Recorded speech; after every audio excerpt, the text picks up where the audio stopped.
حضرت الاستاذ فرماتے ہیں کہ عام طور پر ہمارے یہاں یہ غلط فہمی ہے کہ اذان کوئی نیک آدمی پڑھے بچے کی پیدائش کے بعد، حالانکہ یہ غلط ہے۔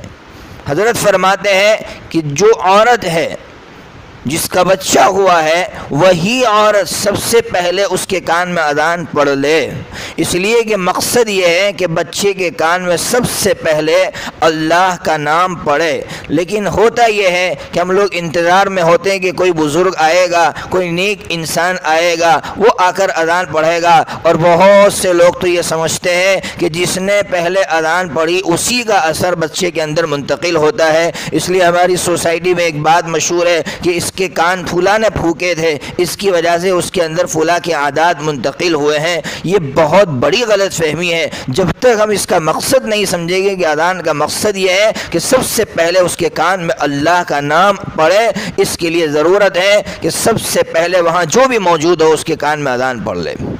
اس طرح حضرت الاستاذ نور اللہ مرقدہ نے علماء کرام کو بھی متنبہ فرمایا، علماء کرام کو بھی کہا کہ مثال کے طور پر حضرت الاستاذ بہت سی مرتبہ رونا روتے تھے اور یہ کہتے تھے کہ اس وقت لوگ اسلام کیوں قبول نہیں کر رہے ہیں، جبکہ صحابہ کرام کے دور میں لوگ اسلام قبول کرتے تھے۔ حضرت فرماتے ہیں اس کی دو بڑی بڑی وجوہات ہیں جو اس وقت نہیں پائی جا رہی ہے۔ پہلی وجہ تو یہ ہے کہ حضرات صحابہ کرام کے دور میں اسلام کتاب زندگی میں تھا، یعنی ہر انسان کی زندگی یہ اسلام کی جھلک تھی۔ اسلام بتلاتا تھا، ہر انسان کو دیکھ کر نان مسلم یہ سمجھتا تھا کہ یہ ہے اسلام، اور آج اسلام کتابوں میں بند ہے، اس کی وجہ سے لوگ اسلام قبول نہیں کرتے۔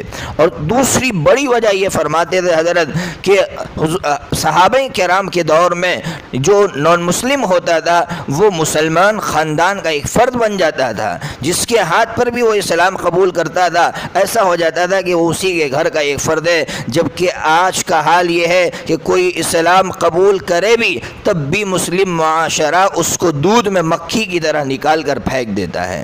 حضرت الاستاذ کی یہ بات ہمیں پلو باندھنے کی ہے کہ آج لوگ اسلام کیوں قبول نہیں کر رہے ہیں۔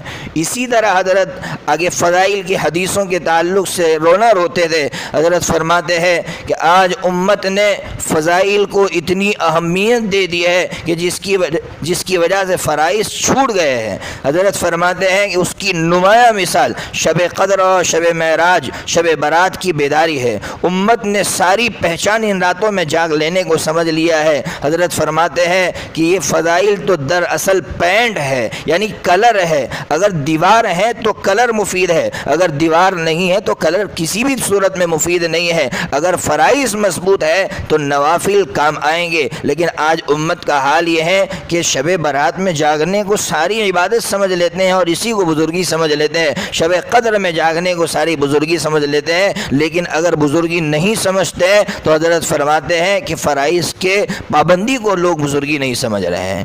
اس طرح حضرت نے جو ہے میت کے کھانے کے تعلق سے بھی